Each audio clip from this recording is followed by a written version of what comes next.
سلام، اینجا یه کاخ سلطنتیه به اسم کاخ هافبورگ که تو وین اتریشه. از قدیم اینجا محل زندگی رئیس جمهور اتریش بوده. حالا ما داریم میریم تو قسمت موزش. من وقتی وارد شدم قشنگ حس کردم اومدم تو موزه تخت جمشید. پر از مجسمه و کتیبه‌های قدیمی بود. مجسمه‌ای از یونان باستان و قشنگ کلا همینطور که داشتیم راه میرفتیم خیلی حس خوب میگرفتم.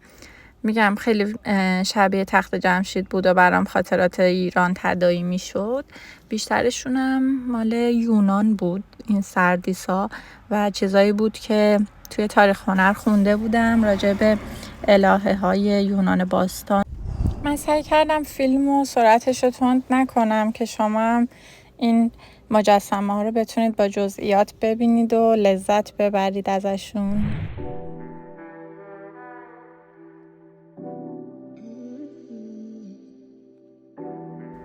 این قسمت خیلی شبیه موزه شهر توسه ایران بود.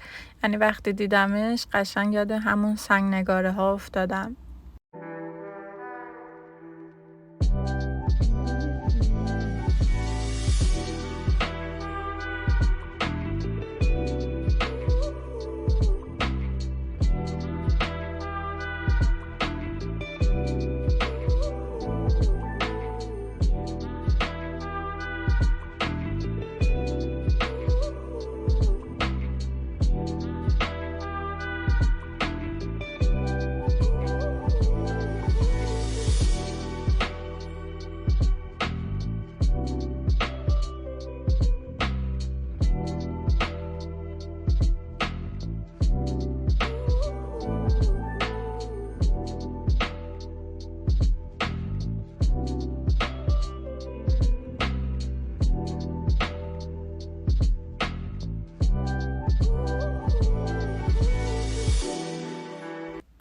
اینجا به هر کسی که دلش میخواست لباس فرعونی میدادن و میومد با دستگاه اتوماتیک عکس میگرفت.